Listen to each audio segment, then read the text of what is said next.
अयोध्या में ऐतिहासिक उल्लास का माहौल है, जहां रामलला के प्राण प्रतिष्ठा की पहली वर्षगांठ बड़े ही श्रद्धा और भव्यता के साथ मनाई जा रही है। राम मंदिर की पहली वर्षगांठ पर श्री राम जन्मभूमि ट्रस्ट के द्वारा आज से 3 दिन का वृहद आयोजन किया जा रहा है और इस उत्सव को हिंदू कैलेंडर के हिसाब से प्रतिष्ठा द्वादशी का नाम दिया गया है। ये भक्तिमय आयोजन भगवान श्री राम की आध्यात्मिक और सांस्कृतिक महिमा का उत्सव मनाने के लिए समर्पित है, जो देश भर से आए ख्यातिलेब कलाकारों तथा भक्तों को एक साथ जोड़ता है। रामलला का दूध, दही, घी, शहद, शक्कर से अभिषेक किया गया, फिर उन्हें गंगा जल से नहलाया गया और इसके बाद रामलला का श्रृंगार किया गया। उन्हें सोने और चांदी के तारों से बुने गए वस्त्र पहनाए गए। रामलला की पगड़ी में हीरा जड़ा है और इस उत्सव में शामिल होने के लिए सीएम योगी आदित्यनाथ भी प्रभु श्री राम के दरबार पहुंचे हैं। अयोध्या पहुंचने के बाद सीएम योगी ने सबसे पहले हनुमानगढ़ी जाकर दर्शन किए। इसके बाद वो राम मंदिर पहुंचे और यहाँ पर उन्होंने रामलला के चरणों में मत्था टेक कर पूजा अर्चना की। प्रधानमंत्री नरेंद्र मोदी और गृह मंत्री अमित शाह ने सोशल मीडिया प्लेटफॉर्म एक्स पर पोस्ट पर लिखा कि अयोध्या में रामलला की प्राण प्रतिष्ठा की प्रथम वर्षगांठ पर समस्त देशवासियों को बहुत बहुत शुभकामनाएं।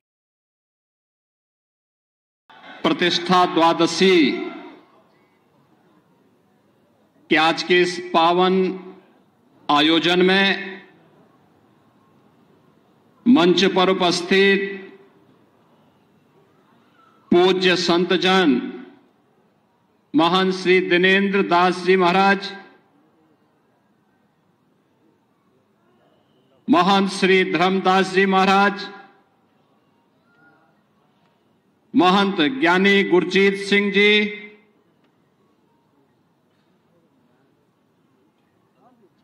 श्री राम जन्मभूमि तीर्थ क्षेत्र न्यास के महामंत्री सम्मान्य श्री चंपत राय जी, विश्व हिंदू परिषद के हमारे केंद्रीय पदाधिकारी माननीय श्री दिनेश जी, उत्तर प्रदेश सरकार के मंत्रिमंडल के मेरे सहयोगी प्रभारी मंत्री अयोध्या श्री सूर्य प्रताप शाही जी, जल शक्ति मंत्री श्री स्वतंत्र देव सिंह जी, महापौर महंत गिरीशपति त्रिपाठी जी, जिला पंचायत अध्यक्ष श्रीमती रोली सिंह जी, माननीय विधायकगण श्री वेद प्रकाश गुप्ता जी, रामचंद्र यादव जी, अमित सिंह चौहान जी, अभय सिंह जी, उत्तर प्रदेश सरकार के सलाहकार श्री अवनीश अवस्थी जी, श्री राम जन्मभूमि तीर्थ क्षेत्र के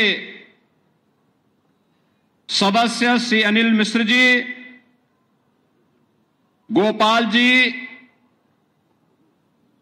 तीर्थ क्षेत्र ट्रस्ट से जुड़े हुए सभी पदाधिकारीगण और भारी संख्या में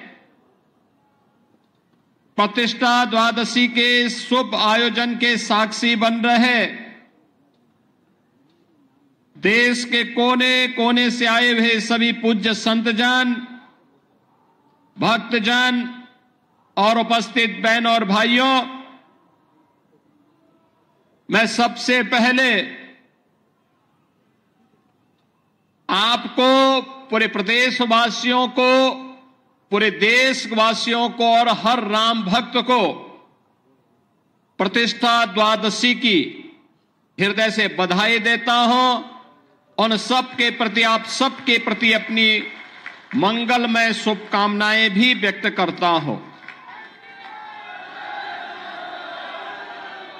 हिंदू पंचांग के अनुसार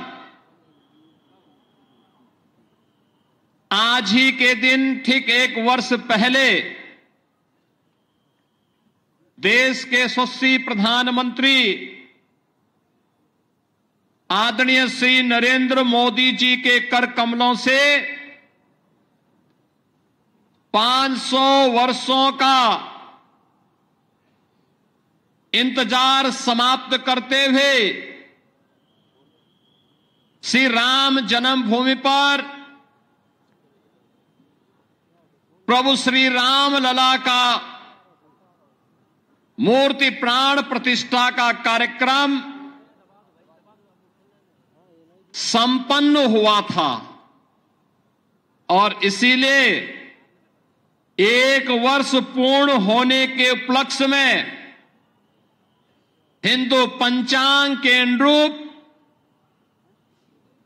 श्री राम जन्मभूमि तीर्थ क्षेत्र न्यास के द्वारा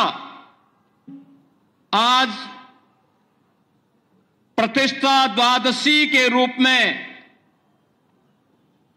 यानी पौष शुक्ल द्वादशी की इस पावन तिथि को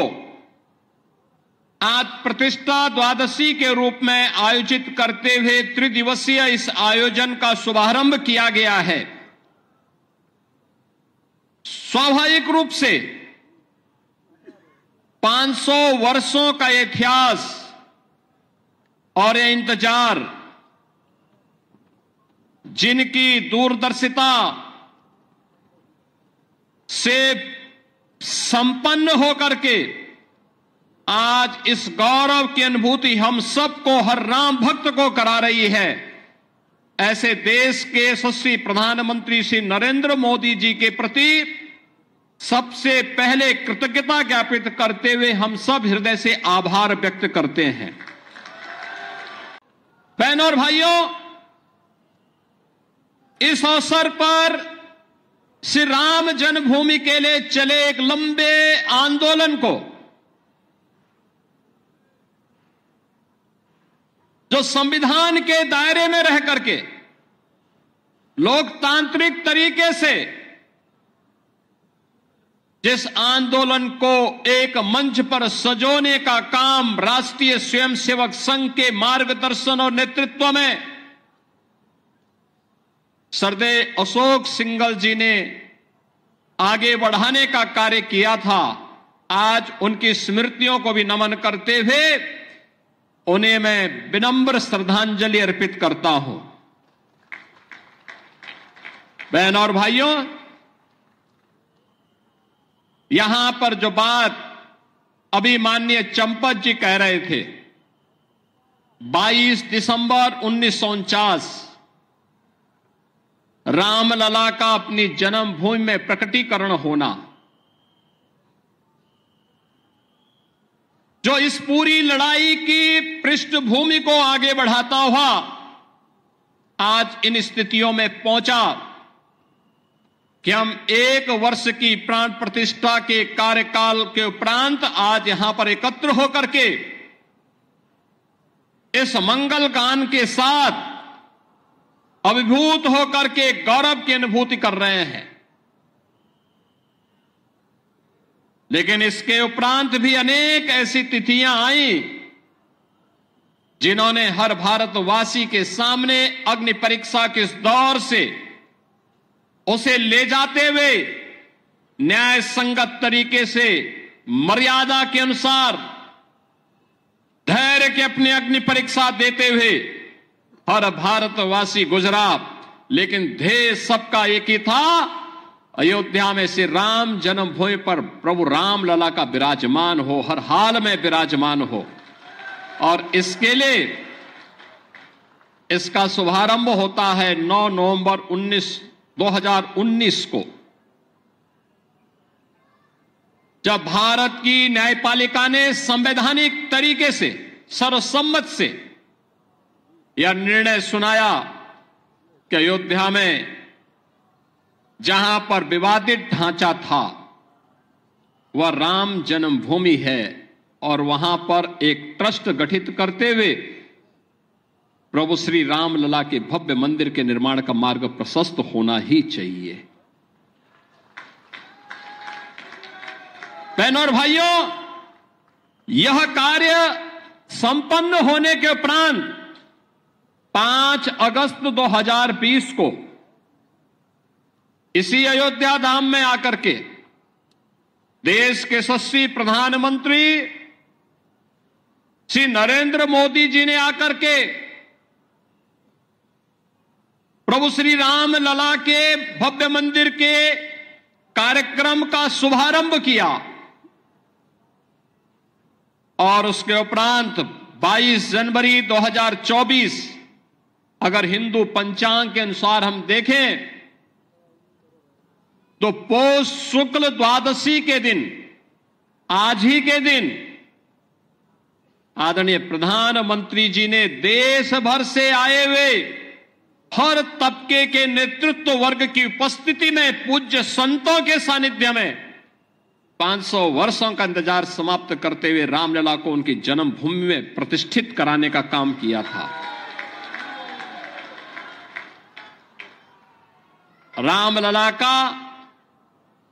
प्राण प्रतिष्ठा का एक कार्यक्रम संपन्न होने के उपरांत